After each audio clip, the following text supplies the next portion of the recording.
been remodeling my home, and the thing I needed was new gutters on the front part of the home. I called 2 or 3 different companies and had 2 or 3 different people come out and talk to me until Mr. Nathan Phillips came out from Guardian. Everybody seemed to be high pressure.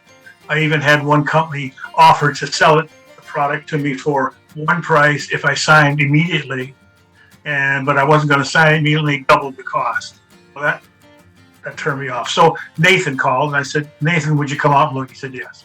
So when he arrived, I explained to him what had happened at that. And he said, I understand. What he did immediately, I told him what I wanted.